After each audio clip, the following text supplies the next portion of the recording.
नमस्कार दोस्तों, स्वागत है आप सभी का आइडियल एकेडमी के ऑनलाइन प्लेटफॉर्म में। दोस्तों, इस वीडियो में डिस्कस करेंगे AKTU 2014 पेपर का केमिस्ट्री सेक्शन। तो आइए स्टार्ट करते हैं। फर्स्ट क्वेश्चन है आपके सामने, in the reaction CHCl3 plus 4OH minus HCO minus plus 3Cl minus plus 2H2O the intermediate species form is are. Intermediate species कौन कौन सी फॉर्म होगी आपको बताना है। तो आइए रिएक्शन को देखते हैं। ये आपका पहला हो जाएगा। इसमें क्या होगा, जब आप इसका रिएक्शन करवाएंगे CHI3 का OH माइनस से, यहाँ पर OH माइनस से, तो आपका क्या प्रोडक्ट बनेगा, ये आपका CI3 माइनस बन जाएगा। यहाँ पर ये इसका लोन पेयर हो जाएगा एंड फिर ये जो है इक्विलिब्रियम बन के ये इक्वल हो जाएगा CCl2 प्लस Cl माइनस के। यानी कि आपका क्या क्या इंटरमीडिएट प्रोडक्ट बनेगा, एक बनेगा CCl2 और एक बनेगा ये वाला। ऑप्शन देख लेते हैं। ऑप्शन देखेंगे, दोनों ही ऑप्शन में अवेलेबल है, तो ऑप्शन नंबर इस केस में सी आपका टिक हो जाएगा। ऑप्शन नंबर आप सी टिक कर देंगे।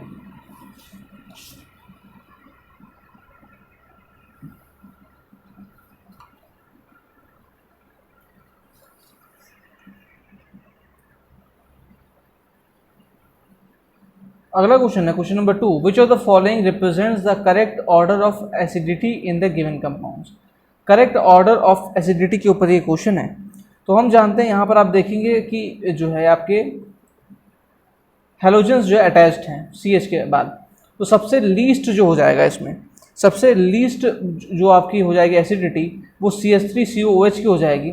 और यहाँ पर अगर हम जो है हैलाइड्स की बात करें, तो हैलाइड्स में सबसे ज़्यादा जो आपका एसिडिटी का ऑर्डर होगा वो डिपेंड करेगा उनकी इलेक्ट्रोनेगेटिविटी के ऊपर। तो इलेक्ट्रोनेगेटिविटी के ऊपर आपका डिपेंड करेगा ऑर्डर। तो इलेक्ट्रोनेगेटिविटी की बात करें तो सबसे ज़्यादा फ्लोरीन होगा, देन फिर आपका क्लोरीन, देन फिर bromine. Fluorine, chlorine and then फिर ब्रोमीन। तो सबसे ज़्यादा प्रायोरिटी हम फ्लोरीन को देंगे, देन फिर क्लोरीन, फिर ब्रोमीन एंड फिर लास्ट में आपका नॉर्मल हो जाएगा। ये ऑर्डर आपको कहाँ पर दिख रहा है, ये ऑर्डर ऑप्शन नंबर आपको बी में दिखेगा। ये fluorine, chlorine, bromine and then फिर नॉर्मल। तो ऑप्शन नंबर इस केस पे आप बी टिक कर देंगे।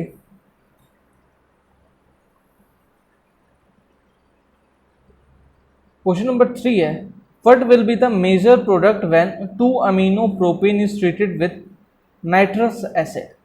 2-amino-propane को आप नाइट्रस एसिड से रिएक्ट करवाएंगे तो क्या मेजर प्रोडक्ट बनेगा, ये आपसे पूछ रहा है। तो आइए रिएक्ट करा के देख लेते हैं। ये हो जाएगा आपका क्वेश्चन नंबर 3। इसमें आपका जो है रिएक्शन करवाना है इसका, ये हो जाएगा 2-अमीन। इसका रिएक्शन आप जो है इससे कराएंगे HONO से, तो आपका फॉर्मेशन क्या हो जाएगा, ये NH2 ग्रुप जो हट जाएगा और यहाँ पर OH का एडिशन हो जाएगा। तो ये हो जाएगा CH3 CHOH CH3। यानी कि ये कौन सा कंपाउंड बन रहा है, ये बन रहा है आपका प्रोप-टू-ऑल। तो प्रोप-टू-ऑल वाला ऑप्शन आप बिल्कुल करेक्ट कर देंगे। ऑप्शन देख लेते हैं। प्रोप-टू-ऑल जो है ऑप्शन नंबर आपके ए में है, तो ऑप्शन नंबर इस केस में आप ए टिक कर देंगे।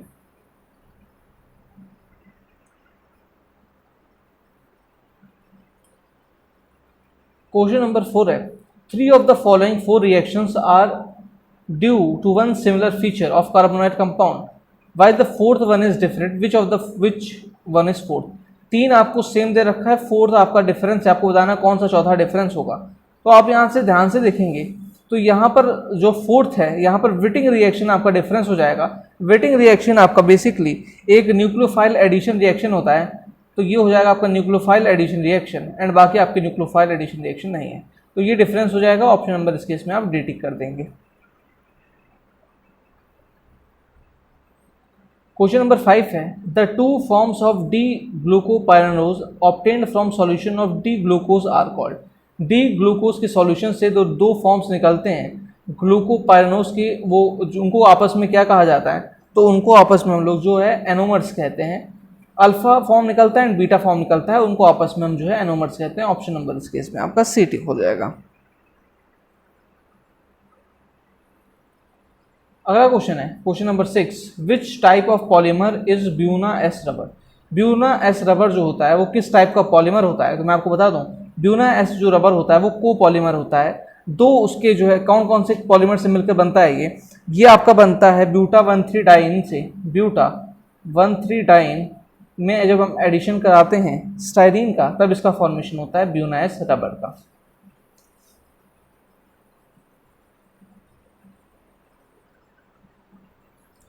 क्वेश्चन नंबर 7 है, what will be the final product of the following reaction sequence.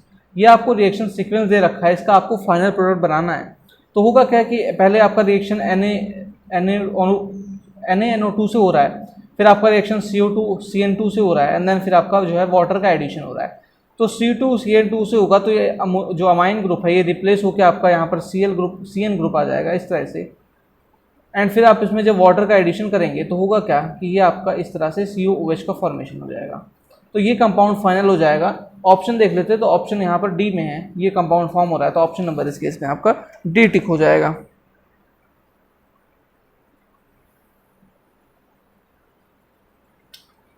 Question number 8 है, the number of possible alkynes with molecular formula C5H8 is. Number of possible alkynes बताना है जिसका मॉलिक्यूलर फार्मूला C5H8 हो। तो मैं आपको बता दूं कि टोटल नंबर जो है 3 ऐसे अल्कीन्स का फॉर्मेशन होगा। कौन कौन से अल्कीन्स है, तो आइए देख लेते हैं इनको बना के एक बार। ये हो जाएगा आपका क्वेश्चन नंबर 8। कौन कौन से अल्कीन्स का फॉर्मेशन होगा मैं आपको बना के दिखा देता हूँ। पहला होगा आपका ये, यहाँ पर ट्रिपल बॉन्ड CH लग जाएगा। दूसरा वाला आपका हो जाएगा, ये ट्रिपल बॉन्ड को आप रिप्लेस कर देंगे एंड पोजीशन जो है शिफ्ट कर देंगे, तो दूसरा वाले का फॉर्मेशन हो जाएगा कुछ इस तरीके से। एंड तीसरे वाले की मैं बात करूँ तो तीसरा वाला क्या होगा, तीसरे वाले में आप जो है CH3 जो है उसको आप जो है ऐसे ब्रांचिंग में ले जाइए, तो यहाँ पर ऐसे CH3 लग जाएगा एंड ये हो जाएगा ट्रिपल बॉन्ड CH। तो ये 3 जो है अल्केन्स का फॉर्मेशन हो जाएगा, ये 1, ये 2 एंड ये 3। तो 3 वाला ऑप्शन आपका टिक हो जाएगा।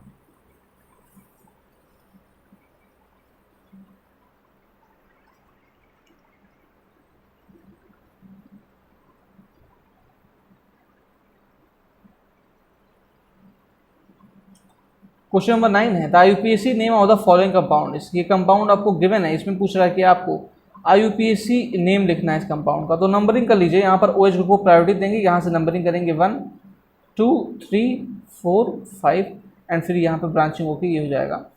तो यहाँ पर क्या हो जाएगा, ये हो जाएगा आपका 4 मिथाइल 3 ऑक्सो एंड फिर ये हो जाएगा 1 पेंटेनॉल। तो 4 मिथाइल 3 ऑक्सो 1 पेंटेनॉल वाला ऑप्शन करेक्ट हो जाएगा। ये इसका नेम हो जाएगा। ऑप्शन नंबर इसमें बी है, तो ऑप्शन नंबर इस केस में आप बी टिक कर देंगे।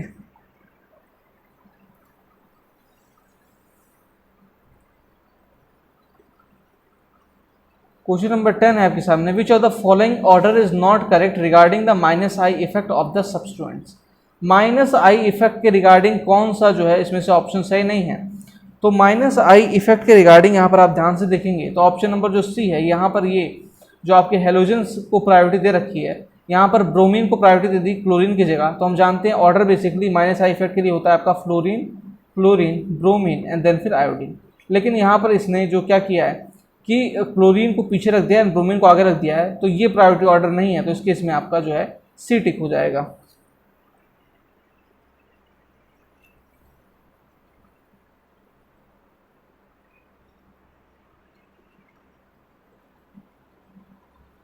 क्वेश्चन नंबर 11 है, which of the following types of reactions occur when a substituent has got a double bond with evenly distributed pi electron cloud.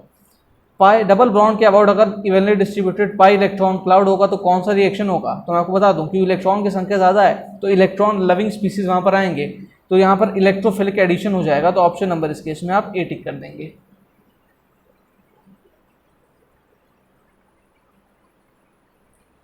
Question number 12 है, how many delocalised pi electron are there in the following compound. ये compound आपको given, इसमें बताना है कि आपको कितने जो है पाई इलेक्ट्रॉन्स प्रेजेंट है। तो हमेशा याद रखिएगा कि जब भी डबल बॉन्ड का फॉर्मेशन होता है तो एक बॉन्ड में आपके हमेशा 2 पाई इलेक्ट्रॉन्स रहते हैं। ठीक, तो 2 पाई इलेक्ट्रॉन्स यहाँ पे, तो यहाँ पर क्या होगा, एक डबल बॉन्ड यहाँ बन रहा है, एक डबल बॉन्ड यहाँ बन रहा है, तो यहाँ पर कुल मिला के 4 पाई इलेक्ट्रॉन हो गए। एंड 2 इलेक्ट्रॉन यहाँ नाइट्रोजन के ऊपर भी है लोन पेयर में, तो 2 इलेक्ट्रॉन और ऐड हो जाएंगे, तो टोटल कितने पाई इलेक्ट्रॉन हो जाएंगे, 6 इलेक्ट्रॉन। 6 इलेक्ट्रॉन वाला ऑप्शन करेक्ट हो जाएगा। इस केस में आप जो है ऑप्शन नंबर डी टिक कर देंगे। क्वेश्चन नंबर 13 है, which of the following is an anti knocking compound. इनमें से कौन सा जो है एंटी नॉकिंग कंपाउंड होता है। तो जो टेल होता है ऑप्शन नंबर इस केस में ए टिक हो जाएगा। टेल जो होता है वो आपका एंटी नॉकिंग कंपाउंड होता है। टेल का फुल फॉर्म होता है आपका tetra ethyl lead, tetra ethyl lead.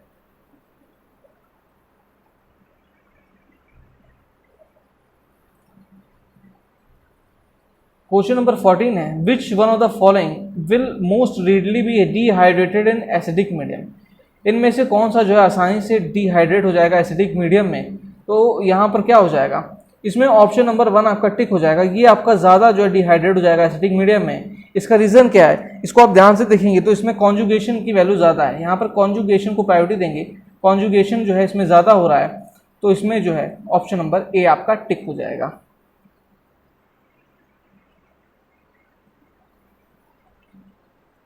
अगला क्वेश्चन है question number 15 which one of the following is a Greenland region. Greenland region इनमें से कौन सा है, तो ग्रीनलैंड रीजन का आपको जनरल फॉर्मूला होता है RMgx। तो mgx तो इसमें आप देखेंगे सब में लिखा है, लेकिन R का वैल्यू अल्काइल, अल्कीन या फिर जो है साइक्लिक कंपाउंड्स वगैरह लग जाते हैं। तो इस केस में क्या हो जाएगा C6H5Mgbr, यानी कि ऑप्शन नंबर इसमें आप बी टिक कर देंगे क्योंकि ये हो जाएगा।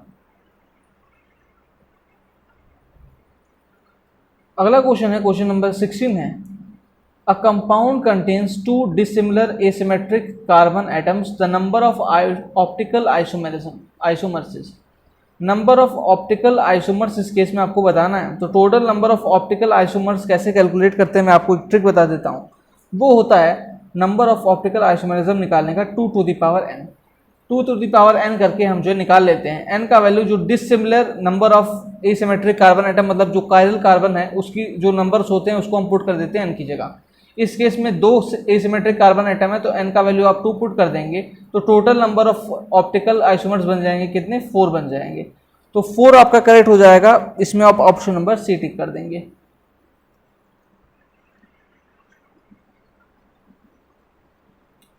क्वेश्चन नंबर 17 है which of the following is the strongest nucleophile. इनमें से कौन सा स्ट्रॉन्गेस्ट न्यूक्लियोफाइल होगा। न्यूक्लियोफाइल मतलब जो है न्यूक्लियस लविंग, यानी कि उसके ऊपर नेगेटिव चार्ज होगा। तो यहाँ पर सब पे नेगेटिव चार्ज है, लेकिन यहाँ पर स्ट्रॉन्ग न्यूक्लियोफाइल की बात करेगा तो C2H5O जो होगा ये आपका स्ट्रॉन्गेस्ट न्यूक्लियोफाइल होगा। तो इस केस में आपका जो है ऑप्शन नंबर डी टिक हो जाएगा।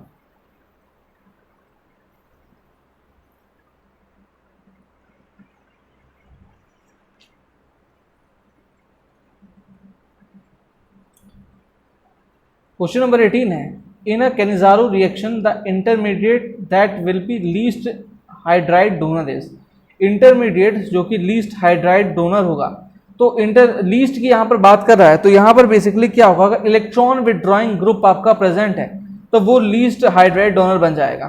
तो इलेक्ट्रॉन विड्रॉइंग ग्रुप आपका जो है कहाँ पे प्रेजेंस है, तो यहाँ पर देखेंगे NO2 में केस में प्रेजेंस है, तो इस केस में ये लीस्ट हो जाएगा। ऑप्शन नंबर इस केस में आप डी टिक कर देंगे।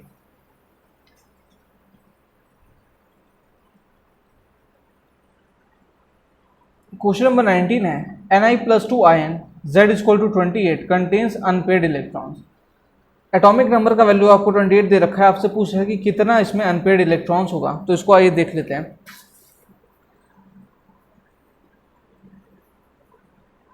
ये हो जाएगा आपका क्वेश्चन नंबर 19। इसमें आपसे बोल क्या रहा है, Z का वैल्यू आपको दे रखा है 28, तो इसका इलेक्ट्रॉनिक कन्फिगरेशन लिख देंगे तो वो क्या हो जाएगा 1s2 2s2 2p6 3x2 3p6 4s2 और 3d8।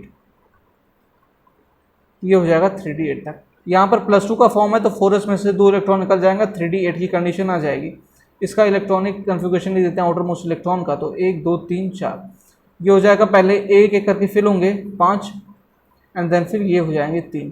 तो नंबर ऑफ अनपेड इलेक्ट्रॉन्स कितने हो जाएंगे, वो हो जाएंगे 2। तो 2 वाला ऑप्शन इस केस में आप टिक कर देंगे। ऑप्शन देख लेते हैं, ऑप्शन देखेंगे तो ऑप्शन नंबर इस केस में आपका बी टिक हो जाएगा, यहाँ पर 2 है ये। अगला क्वेश्चन है question number 20 which of the following will violate Pauli's exclusion principle. इनमें से कौन सा जो है पॉली एक्सक्लूजन प्रिंसिपल को वायलेट कर रहा है। तो आप यहाँ पर देख के समझ जाएंगे, ऑप्शन नंबर इसमें केस में बी टिक हो जाएगा। यहाँ पर ये जो है ये इलेक्ट्रॉनिक कन्फिगरेशन आपका पॉली एक्सक्लूजन प्रिंसिपल को वायलेट कर रहा है। क्यों वायलेट कर रहा है, क्योंकि हम जानते हैं कि सबसे पहले इलेक्ट्रॉन को हम एक एक करके ऑर्बिटल में देते हैं, फिर उनकी पेयरिंग स्टार्ट करते हैं। यहाँ पर जो है डायरेक्टली पेयरिंग कर दिया गया है, तो ये पॉली एक्सक्लूजन प्रिंसिपल को फॉलो नहीं कर रहा। ऑप्शन नंबर इस केस में आपका बी टिक हो जाएगा।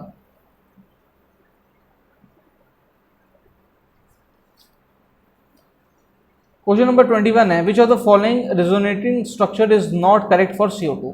इनमें से कौन सा रेजोनेटिंग स्ट्रक्चर जो है करेक्ट नहीं है CO2 के लिए। तो आप ध्यान से देखेंगे तो इसमें कौन सा करेक्ट नहीं होगा, तो ऑप्शन नंबर इस केस में डी करेक्ट हो जाएगा। क्यों करेक्ट हो जाएगा, क्योंकि आप इस ऑक्सीजन को ध्यान से देखिए, ये ऑक्सीजन को आप ध्यान से देखेंगे तो इसके ऊपर आप देखेंगे 10 इलेक्ट्रॉन्स आ गए हैं इस ऑक्सीजन के ऊपर, एंड हम जानते हैं ऑक्सीजन के ऊपर 10 इलेक्ट्रॉन्स नहीं आ सकते। इसका मतलब ये जो है कन्फिगरेशन नहीं बन पाएगा, तो ऑप्शन नंबर इस केस में आपका डी टिक हो जाएगा।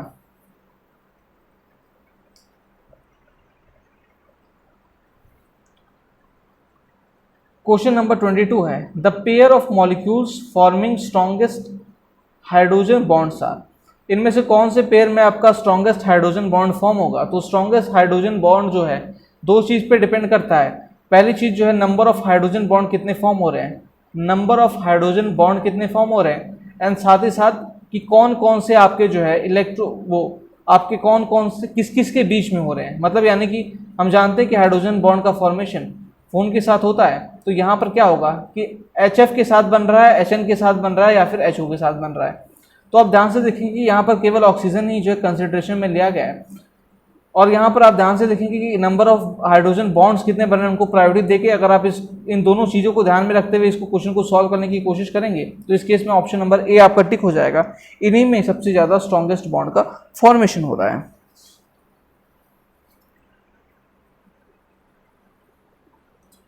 अगला क्वेश्चन है question number 3, the bond order of H2 minus ion is 1/2। If it has 2 bonding electrons how many anti bonding electrons it will have. Bonding electrons की number 2 दे रखे हैं एंड बॉन्ड ऑर्डर आपको 1/2 दे रखा है। नंबर ऑफ एंटी बॉन्डिंग आपसे पूछ रहा है, कैसे कैलकुलेट करेंगे, आइए इसके ऊपर बात करते हैं। ये हो जाएगा आपका क्वेश्चन नंबर 23। हम फॉर्मूला जानते हैं कि बॉन्ड ऑर्डर का फॉर्मूला होता है 1/2 number of bonding minus number of anti bonding. तो ये इसका वैल्यू 1/2 दे रखा है, नंबर ऑफ बॉन्डिंग का वैल्यू 2 दे रखा है, एंड ये आपका एंटी बॉन्डिंग आपसे पूछ रहा है। तो ये 1/2 से 1/2 कट जाएगा, Na का कितना वैल्यू आ जाएगा 2 - 1 यानी कि 1, यानी कि नंबर ऑफ एंटी बॉन्डिंग कितने हैं, ये है 1।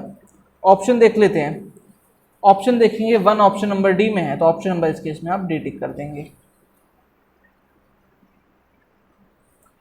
अगला क्वेश्चन है क्वेश्चन नंबर ये आपका जो है 24 है। क्वेश्चन नंबर 24 है, ये आपको आयोडाइड दे रखा है 3 जो है सेम ग्रुप के कंपाउंड्स का एंड बॉन्ड एंगल दे रखा है, और पूछ रहा है कि Pi3 का एंगल मैक्सिमम क्यों होगा। तो जब आपको सेम जो है हेलोजन से अटैच ग्रुप हो तो हमेशा जो है बॉन्ड ऑर्डर का वैल्यू इस क्रम में क्यों घटता है। इसका रीज़न होता है इनकी इलेक्ट्रोनेगेटिविटी। इलेक्ट्रोनेगेटिविटी की ऑर्डर में जो है ये घटता चला जाता है। सबसे ज़्यादा इलेक्ट्रोनेगेटिविटी आपकी फॉस्फोरस की होती है, इसलिए इसका बॉन्ड एंगल ज़्यादा होता है। फिर आपकी AS की होती है, इसलिए इसका बॉन्ड एंगल थोड़ा कम होता है, एंड फिर SB की लास्ट में आती है तो इसका बॉन्ड एंगल और भी कम होता है। Lone pair bond pair repulsion भी इसके इसमें होता है। तो यहाँ पर आपसे पूछ रहा है कि इसमें मैक्सिमम Pi3 का क्यों है, इसलिए है क्योंकि यहाँ पर इलेक्ट्रोनेगेटिविटी आपकी फॉस्फोरस की ज़्यादा होती है। ये वाला रीज़न आप ढूंढने की कोशिश करें तो ये वाला रीज़न आप देखेंगे, ये वाला रीज़न ना A में है, ना B में है, ना C में है, तो ऑप्शन नंबर इस केस में आप डी टिक कर देंगे। नन ऑफ दिस इसका करेक्ट आंसर हो जाएगा।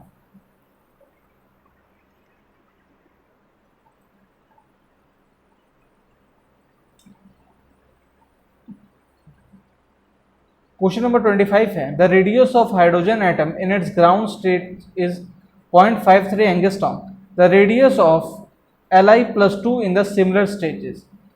ग्राउंड स्टेज में हाइड्रोजन एटम का रेडियस आपको गिवन है तो और Li+2 के फॉर्म का पूछ रहा है, तो कैसे करेंगे, आइए इस पर भी बात कर लेते हैं। हम जानते हैं कि हम रिलेशन क्या होता है रेडियस और n और z में, तो हम जानते हैं R इज होता है आपका जो है 0.529 n² z angstrom. Ground state की बात कर रहा है तो n का वैल्यू आप 1 रख देंगे, एंड यहाँ पर z लिथियम के केस में हो जाएगा आपका 3। इस वैल्यू को आप डायरेक्टली इस फॉर्मूला में पुट करेंगे, R का वैल्यू आपका आ जाएगा 0.171 एंगस्ट्रॉम। 0.171 एंगस्ट्रॉम वाला ऑप्शन आपका करेक्ट हो जाएगा। ऑप्शन देख लेते हैं, तो ये ऑप्शन नंबर बी में है, तो ऑप्शन नंबर इस केस में आप बी टिक कर देंगे।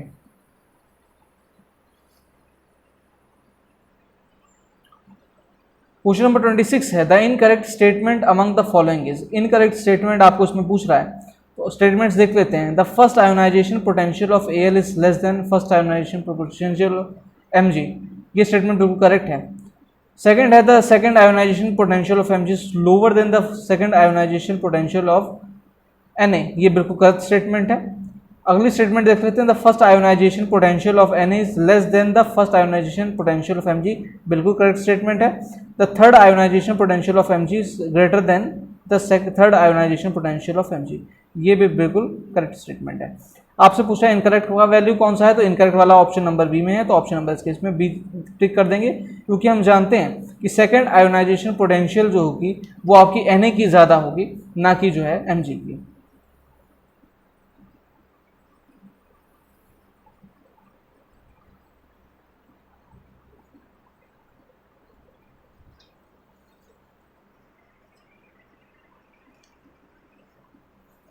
क्वेश्चन नंबर 27 है, which of the following arrangement represent the correct order of electron gain enthalpy with negative sign of the given atomic species. Electron आपको गेन एंथैल्पी का order पूछा है, तो इलेक्ट्रॉन गेन एंथैल्पी का order में हमेशा याद रखेंगे कि लेफ्ट से राइट जाने पर ये इंक्रीज करता है, लेफ्ट टू राइट जो होता है ये इंक्रीज करता है, एंड यहाँ पर टॉप टू बॉटम जाने पर ये डिक्रीज करता है। तो लेफ्ट टू राइट जाएंगे तो इंक्रीज करेगा, यानी कि आपका फ्लोरीन का ज़्यादा होगा ऑक्सीजन के कंपेयर में, फ्लोरीन का हमेशा ऑक्सीजन के कंपेयर में ज़्यादा होगा, एंड टॉप टू बॉटम फिर ये इंक्रीज करने लगेगा। तो फिर यहाँ पर आप सबसे ज़्यादा प्रायोरिटी किसको देंगे, सबसे ज़्यादा आप जो है इस केस में प्रायोरिटी दे देंगे क्लोरीन को, देन फिर आपका हो जाएगा फ्लोरीन, फिर आ जाएगा आपका सल्फर, एंड फिर आपका हो जाएगा ऑक्सीजन। तो ये वाला ऑर्डर आपका करेक्ट हो जाएगा। ये वाला ऑर्डर आप देख रहे होंगे कहाँ पर बन रहा है, तो ये ऑप्शन नंबर बी में बन रहा है, तो इस केस में आप ऑप्शन नंबर बी टिक कर देंगे।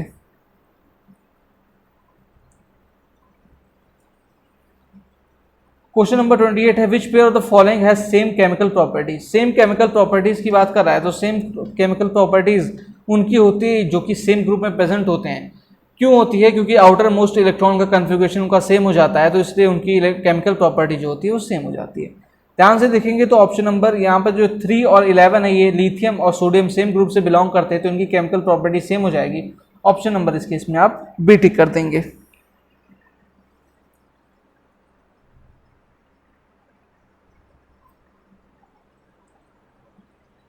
क्वेश्चन नंबर 29 है, acidified solution of chromic acid on treatment with H2O2। Hydrogen peroxide से आपका रिएक्शन कराना है क्रोमिक एसिड का, तो किस चीज़ का फॉर्मेशन बनेगा ये आपसे पूछ रहा है, और इस रिएक्शन को भी थोड़ा सा देख लेते हैं। इस रिएक्शन में होगा क्या, मैं आपको बता देता हूँ। इस रिएक्शन में आपका जो है K2Cr2O7 जो है H2SO4 के साथ पहले रिएक्ट करेगा, एंड फॉर्मेशन कर देगा आपका K2SO4 प्लस H2Cr2O7 का। ये जो H2Cr2O7 है ये फर्दर वाटर से रिएक्ट करके आपका फॉर्मेशन कर देगा CrO5 प्लस H2O का। यहाँ पर ये 2 हो जाएगा, CrO5 प्लस H2O का। ऑप्शन देख लेते हैं। ऑप्शन नंबर सी जो है इस केस में आपका बिल्कुल जो है ऑप्शन नंबर इस केस में डी करेक्ट हो जाएगा, क्योंकि H2Cr2O7 का फॉर्मेशन हुआ था वाटर के साथ, एंड फिर ऑक्सीजन निकल रहा था, एंड ये फर्दर रिएक्ट करने के बाद जो है आपका CrO5 का फॉर्मेशन कर रहा था। ऑप्शन नंबर इस केस में आप डी टिक कर देंगे।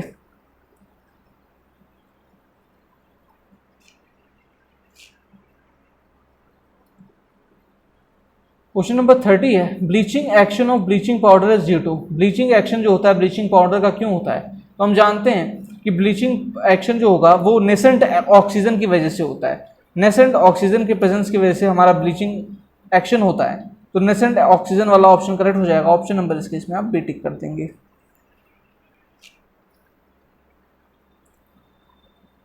क्वेश्चन नंबर 31 है, which of the following is an alum. इनमें से कौन सा एलम है, तो एलम का फॉर्मूला हम जानते हैं कि इस केस में ऑप्शन नंबर आपका बी टिक हो जाएगा। ये आपका जो है एल्युमिनियम एलम का फॉर्मूला दे रखा है, N2SO4 प्लस इंटू जो है Al2SO4 का thrice plus 24H2O। Option number इस केस में बी टिक हो जाएगा।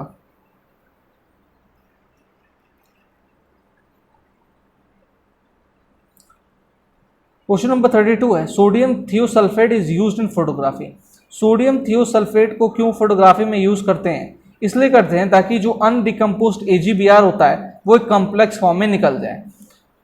तो बेसिकली यही वाला ऑप्शन आपका करेक्ट हो जाएगा। इसमें आप ध्यान से देखेंगे AgBr के साथ कॉम्प्लेक्स का फॉर्मेशन किस ऑप्शन आंसर में दे रखा है, ऑप्शन नंबर इस केस में आप डी टिक कर देंगे। ये रीजन है, to remove undecomposed AgBr in the form of Na3Ag(H2O3) twice a complex salt.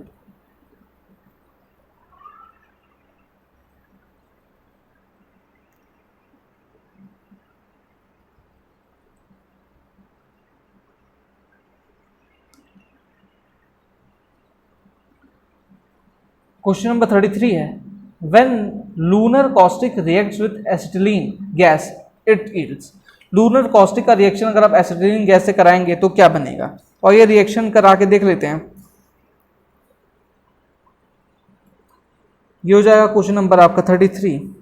इसमें रिएक्शन करवाएंगे आप 2AgNO3 का रिएक्शन आप करवा देंगे 2NH4OH से, एंड ये एसिटिलीन गैस C2H5 डाल देंगे, तो फॉर्मेशन आपका हो जाएगा 2NH4NO3 का प्लस आपका वाटर बन जाएगा, एंड साथ ही साथ आपका Ag2C2 का फॉर्मेशन हो जाएगा। Ag2C2 वाला ऑप्शन बिल्कुल आप करेक्ट कर देंगे। ऑप्शन देख लेते हैं, तो Ag2C2 ऑप्शन नंबर सी में है, तो इस केस में आपका ऑप्शन नंबर जो है सी बिल्कुल करेक्ट हो जाएगा।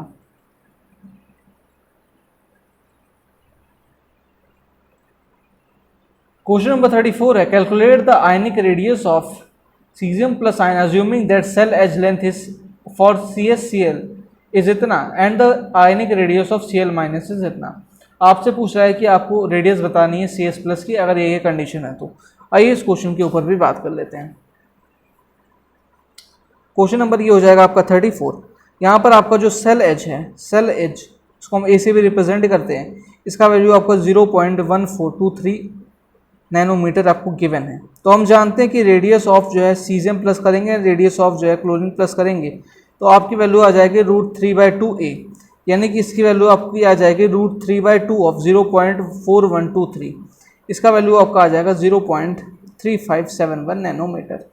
अब आपको Cl माइनस का वैल्यू गिवन है, Cs प्लस का आप निकाल सकते हैं आसानी से। आप इसको माइनस करेंगे तो वैल्यू आ जाएगी आपका 0.176 नैनोमीटर। तो 0.176 नैनोमीटर वाला ऑप्शन आपका करेक्ट हो जाएगा।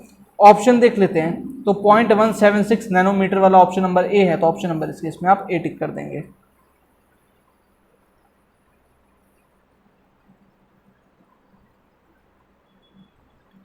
क्वेश्चन नंबर 35 है, ice crystallizes in a hexagonal lattice at the low temperature. The lattice constant were A is equal to इतना and B is equal to इतना. How many H2 molecules are contained in a unit cell and density is given इतना। तो ये आपको unit cell बना के दे रखा है, आपको बताना है कि इसमें कितने हाइड्रोजन H2 यानी कि वाटर मॉलिक्यूल्स कितने जो है ऐड हो सकते हैं। तो आइए इस क्वेश्चन को हम देखते हैं। तो सबसे पहले हम क्या करेंगे, हम पहले इसका वॉल्यूम, इस पूरे के पूरे यूनिट जो यूनिट सेल है इसका वॉल्यूम निकालने की कोशिश करते हैं। तो आप ध्यान से देखेंगे कि यहाँ पर एंगल 90 डिग्री का नहीं है, 90, 60 एंड 120, यानी कि नीचे आपका रोम्बस का बेस है एंड रोम्बस का बेस साइड जो है। तो कैसे करेंगे हम इस पर बात कर लेते हैं। क्वेश्चन नंबर यहाँ पर आपका जो है 35 हो जाएगा। इसमें क्या हो रहा है कि सबसे पहले हम जो है वॉल्यूम ऑफ यूनिट सेल निकाल लेते हैं। तो वॉल्यूम ऑफ यूनिट सेल आप निकालने जाएंगे तो क्या करेंगे, क्योंकि यहाँ पर सबसे पहले आपका एरिया ऑफ रोम्बस बेस निकालना पड़ेगा। आपका नीचे रोम्बस बन रहा है, तो एरिया ऑफ रोम्बस इनटू में आप जो है बेस मतलब बी कर देंगे, बी फॉर हाइट है यहाँ पर, तब आपका वॉल्यूम निकल जाएगा। अगर आप ध्यान से देखेंगे इसका फॉर्मूला आप यूज़ कर देंगे तो ये हो जाएगा A² sin 60 डिग्री एंड ये हो जाएगा इनटू में बी। ए का वैल्यू, बी का वैल्यू आपको क्वेश्चन में गिवन है, वैल्यू पुट कर देंगे तो यहाँ पर आपका निकल जाएगा ये वॉल्यूम 132 × 10⁻⁻⁴ सेंटीमीटर क्यूब। तो ये आपका निकल गया वॉल्यूम। हम जानते हैं कि डेंसिटी इज इक्वल टू होता है मास बाय वॉल्यूम। यहाँ से अगर मैं मास कैलकुलेट करने की कोशिश करूँ तो ये हो जाएगा डेंसिटी इंटू वॉल्यूम। डेंसिटी यहाँ पर वॉल्यूम आपका हो गया इतना जो ऊपर गिवन है, एंड फिर ये जो हो जाएगा ये हो जाएगा आपका इंटू में कितना हो जाएगा, इंटू में हो जाएगा डेंसिटी यानी कि 0.92 एंड इंटू यहाँ पर जो है एक यूनिट सेल की बात थी और हमें जो एवोगैड्रो नंबर के बराबर यूनिट सेल का मास निकालना पड़ेगा, तो ये यहाँ पर 6 × 10⁻23 कर देंगे। ऐसा करने के बाद आपको मास मिल जाएगा, वो कितना हो जाएगा 73 ग्राम। अगर मैं H2O की बात करता हूँ वाटर मॉलिक्यूल्स की, तो इसका जो वेट होता है ये होता है मॉलिक्यूलर वेट इसका 18। तो अगर मैं कितने इसमें वाटर मॉलिक्यूल्स जुड़ सकते हैं, तो आप ध्यान से देखेंगे 18 4 होता है 72, तो अराउंड 4 वाटर मॉलिक्यूल्स आप ऐड कर सकते हैं। तो तो 4 वाटर मॉलिक्यूल्स आपका यूनिट सेल में ऐड हो सकता है पर यूनिट सेल, तो 4 वाटर मॉलिक्यूल्स वाला ऑप्शन करेक्ट हो जाएगा। 4 वाला ऑप्शन नंबर ए में है, तो ए ऑप्शन इस केस में आप टिक कर देंगे।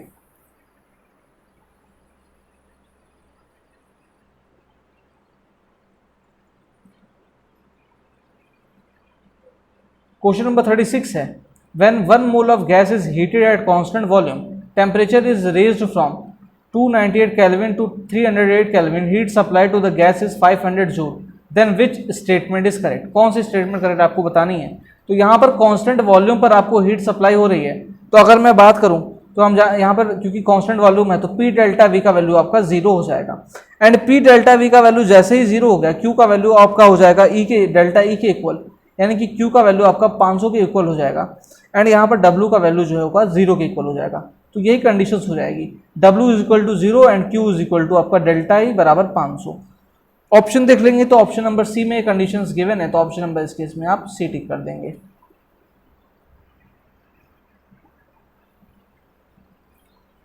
अगला क्वेश्चन है question number 37, heat of formation of H2O is -188 kilo joule per mole and H2O2 is 286 kilojoule per mole, the enthalpy change for the reaction is it.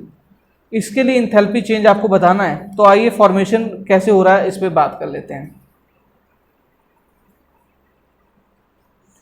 ये हो जाएगा क्वेश्चन नंबर आपका 37।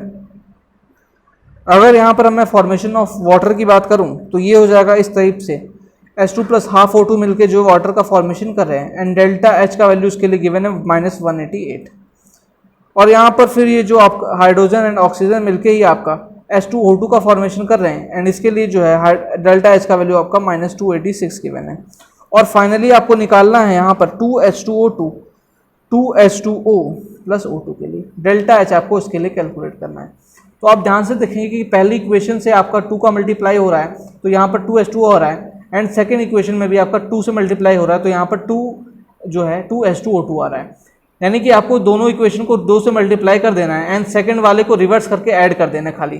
तो ये आप कर देंगे तो आपका डेल्टा H का वैल्यू आ जाएगा, कितना आ जाएगा, वो हो जाएगा प्लस में 196 किलो जूल, प्लस में 196 किलो जूल वाला ऑप्शन आपका करेक्ट हो जाएगा। हमेशा इस तरह के क्वेश्चन को करते हुए आप कुछ बातें याद रखेंगे, जब हम जो है रिएक्शन को इन्वर्स करते हैं तो डेल्टा H का वैल्यू पॉजिटिव हो जाता है, अगर किसी नंबर से मल्टीप्लाई करते हैं तो डेल्टा H को भी उसी नंबर से मल्टीप्लाई करना होता है, और अगर इक्वेशन को किसी नंबर से डिवाइड करते हैं तो डेल्टा H को भी उसी नंबर से डिवाइड करना होता है। तो ये कंडीशन फॉलो करेंगे तो डेल्टा H का वैल्यू आपका इतना आ जाएगा प्लस 196 किलो जूल। ऑप्शन देख लेते हैं, तो plus 196 kilo joule option number A में है, तो ऑप्शन नंबर इसमें ए टिक हो जाएगा।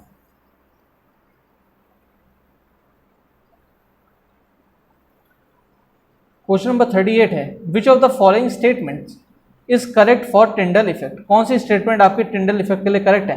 स्टेटमेंट देख लेते हैं, तो scattering and polarising of light by small suspending particles is called Tyndall effect, बिल्कुल सही बात है ये।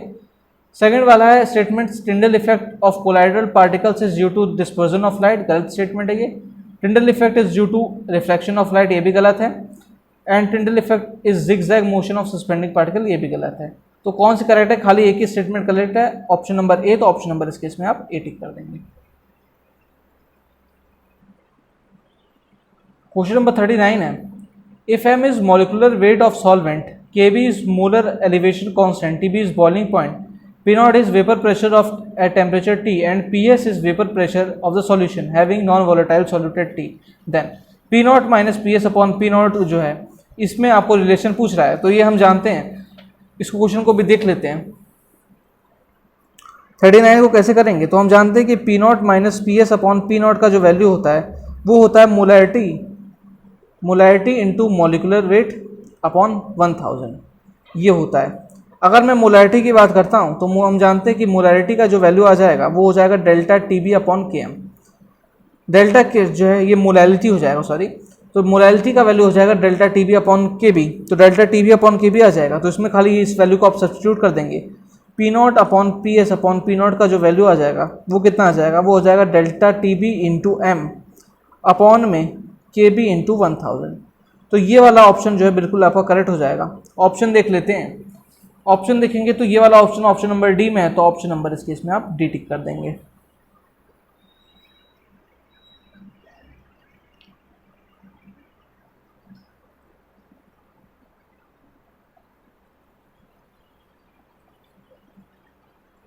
क्वेश्चन नंबर 40 है, a 0.001 molar solution of PtNH3Cl4 in water has a freezing point of depression of इतना if KF for water is इतना the correct formulation of above molecule is. Correct formulation आपको बताना है वो मॉलिक्यूल का।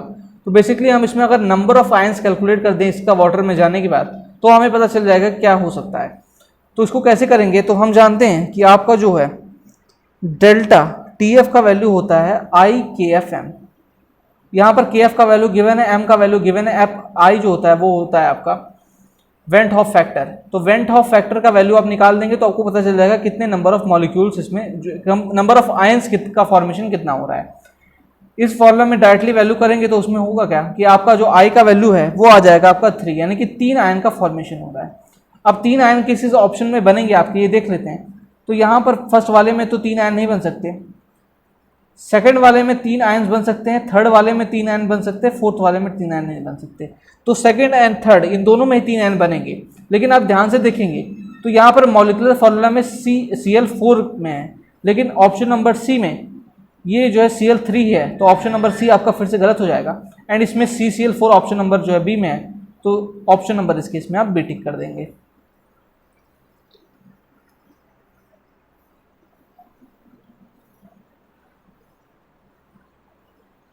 Question number 41 है, in Ziegler Natta polymerisation of ethylene the active species is.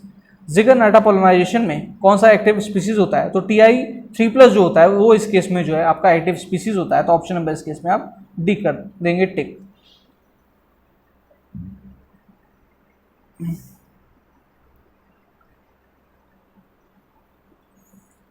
Question number 42 है, of the following ions the strongest Brønsted base is.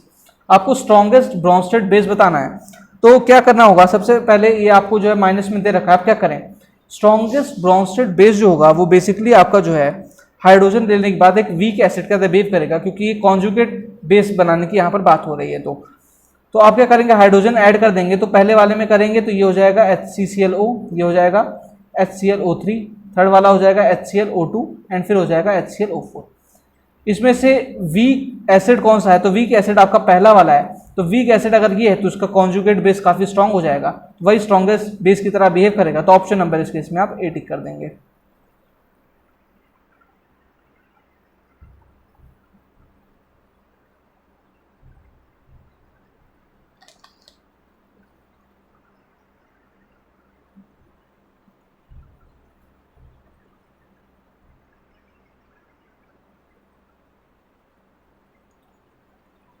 Question number 43 है, standard electrode potential data are useful for understanding the suitability of an oxidant in a redox titration. Some half cell reactions are and their standard potentials are given below. ये कुछ reaction दे रखा है, आपसे पूछ रहा है कि identify the incorrect statement regarding the quantitative estimation of the gases FeNO32। FeNO32 अगर गैस फॉर्म हो रही है तो इसको आपको देखना है कौन से स्टेटमेंट रिगार्डिंग जो है इनकरेक्ट है। ध्यान से अगर आप ध्यान से देखेंगे तो यहाँ पर E0 का वैल्यू जो है फर्स्ट एंड आप थर्ड इक्वेशन में E0 का वैल्यू आपका पॉजिटिव आ जाएगा। तो E0 ऑफ सेल जो है पॉजिटिव आ रहा है, इसका मतलब क्या हो रहा है कि डेल्टा G आपका नेगेटिव आ रहा है। एंड डेल्टा G का वैल्यू नेगेटिव है, इसका मतलब क्या है कि आपका जो रिएक्शन है वो स्पॉन्टेनियस है, वो रिएक्शन आपका हो सकता है, फिजिबल है। तो इसका मतलब क्या हो रहा है कि अगर रिएक्शन आपका हो सकता है, लेकिन यहाँ ध्यान देने वाली बात क्या है कि MnO4 जो माइनस जो है वो आपका ऑक्सीडाइज एंड रिड्यूस दोनों हो सकता है। तो यहाँ पर क्या होगा कि MnO4 माइनस वाली स्टेटमेंट आपकी इनकरेक्ट हो जाएगी। तो यानी कि ऑप्शन नंबर इस केस में आपका इनकरेक्ट ए हो जाएगा। क्यों हो जाएगा इनकरेक्ट, क्योंकि आप देखना यहाँ पर जो है MnO4 माइनस जो है दोनों as a reducing as an oxidizing agent behave करने लगेगा। तो ऑप्शन नंबर इसमें ए इनकरेक्ट हो जाएगा।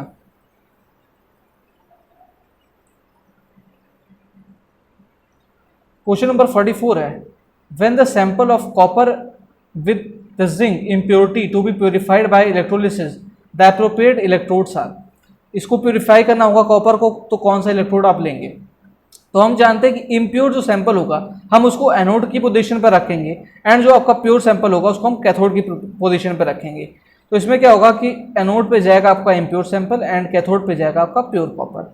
ऑप्शन देख लेते हैं, तो ऑप्शन खाली ऑप्शन नंबर डी इस कंडीशन को सेटिस्फाई कर रहा है, तो ऑप्शन नंबर इसमें डी टिक हो जाएगा। अगला क्वेश्चन है question number 45, the compound that can work both as an oxidizing as well as reducing agent.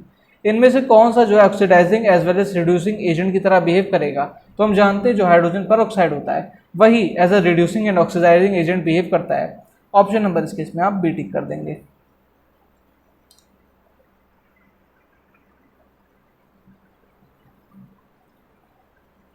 अगला क्वेश्चन है क्वेश्चन नंबर 46। द रिएक्शन, ये आपको रिएक्शन दे रखा है, is an example of reaction. ये किस टाइप का रिएक्शन है आपके सामने?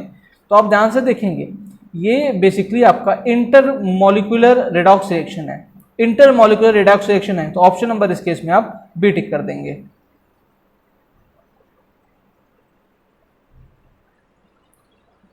क्वेश्चन नंबर 47 है, for the following equilibrium N2O4 से कन्वर्ट हो रहा है ये 2NO2 में in aqueous in gaseous phase. NO2 is 50% of the total volume when equilibrium is set up. Hence percentage of dissociation of N2O4 is, percentage dissociation N2O4 का आपसे पूछ रहा है, तो आइए इस क्वेश्चन को देख लेते हैं। ये हो जाएगा क्वेश्चन नंबर आपका 47। इसमें बेसिकली हो कह रहा है कि N2O4 जो है आपका इक्विलिब्रियम कर रहा है और 2NO3 का फॉर्मेशन कर रहा है। इनिशियल स्टेज में अगर ये 1 है तो ये हो जाएगा आपका 0 एंड ये हो जाएगा 1 - x, तो ये फॉर्मेशन हो जाएगा आपका 2x का। अगर मैं टोटल नंबर ऑफ मोल्स की बात करता हूँ कि टोटल नंबर ऑफ मोल्स कितने हैं, तो ये हो जाएगा 1 - x + 2x यानी कि 1 + x। तो परसेंटेज बाय वॉल्यूम की अगर मैं बात करता हूँ कि वॉल्यूम के थ्रू परसेंटेज निकाला जाए NO2 का, तो वो कितना हो जाएगा? वो हो जाएगा 2x upon 1 + x into 100 and इसका वैल्यू आपको गिवन है ये 50 के बराबर है। इसको आप सॉल्व कर लेंगे x के लिए, तो x का वैल्यू आप देखेंगे कि 1/3 आ जाएगा। 1/3 मतलब कितना हो जाएगा? ये 0.33 के इक्वल है एंड 0.33 के इक्वल है मतलब परसेंटेज वाइज कितना हो जाएगा? ये 33.33% हो जाएगा। तो 33.33% वाला ऑप्शन बिल्कुल आपका करेक्ट हो जाएगा। ऑप्शन देख लेंगे तो इस केस में आपका ऑप्शन नंबर डी बिल्कुल करेक्ट हो जाएगा।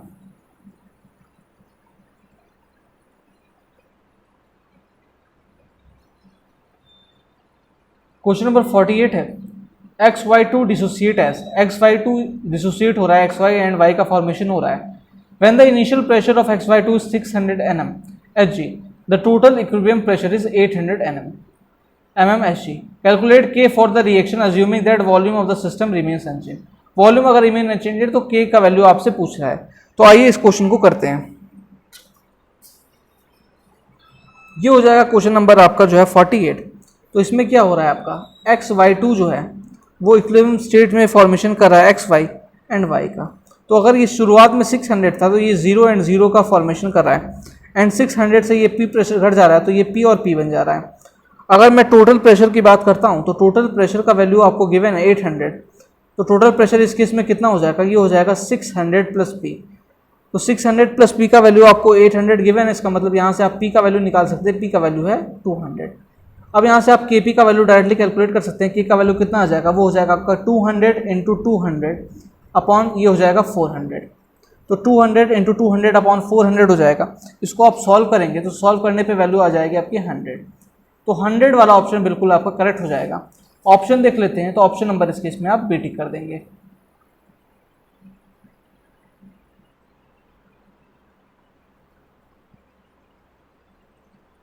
क्वेश्चन नंबर 49 है, हाइड्रोजन आयन कंसंट्रेशन इन मोल पर litre in A solution of pH 5.4 will be. pH का वैल्यू अगर 5.4 है तो आपको बताना है कि इसका कंसंट्रेशन कितना होगा। तो हम जानते हैं pH का वैल्यू होता है, ये होता है -log of H+ ion.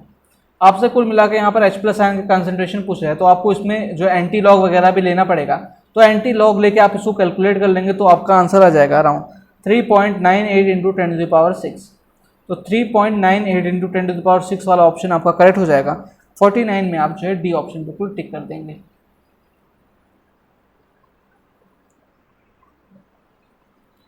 Question number 50 है, the solubility of AgI in NaI solution is less then in pure water because. AgI का जो सॉल्युबिलिटी है वो NaI में बहुत कम है as compare to pure water में इसको डिजोल्व करेंगे। तो ऐसा क्यों? इसलिए क्योंकि आप देख पाएंगे अगर ये जो डिजोल्व होगा तो ये आयंस में टूटेगा, यहाँ पर I- बनेगा एंड सिमिलरली यहाँ पर ऑलरेडी I- रहेगा, तो यहाँ पर कॉमन आयन इफेक्ट आ जाएगा एंड कॉमन आयन इफेक्ट आने की वजह से सॉल्युबिलिटी आपकी डिक्रीज कर जाती है। तो कॉमन आयन इफेक्ट जो वाला ऑप्शन करेक्ट हो जाएगा। इस केस में आप ऑप्शन नंबर जो है बी टिक कर देंगे। तो दोस्तों अभी के वीडियो के लिए इतना ही। अगर वीडियो आपको पसंद आया तो उसको लाइक करें, कमेंट करें और ज़्यादा से ज़्यादा शेयर करें। अगर आपको किसी भी क्वेश्चन के रिगार्डिंग किसी भी टाइप की कन्फ्यूज़न है तो आप हमें हमारे टेलीग्राम के चैनल पर भेज सकते हैं। टेलीग्राम का लिंक मैं डिस्क्रिप्शन में डाल रहा हूँ। इसके अलावा आप हमें इंस्टाग्राम पर भी फॉलो कर सकते हैं। Thank you.